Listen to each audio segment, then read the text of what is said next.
மீது உம்முடைய கரம் பட்டு கொண்டிருப்பதற்காக நன்றி நன்றி நன்றி நன்றி.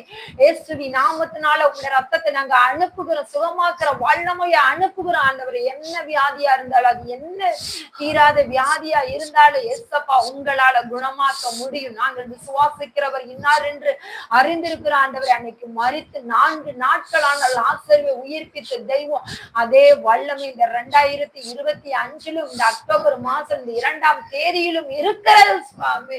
ஆமாப்பா, 38 வருடம் வியாதியா இருந்தவனை குணமாக்குனீங்களே. ஆமென். பிறவி குருடனை கூட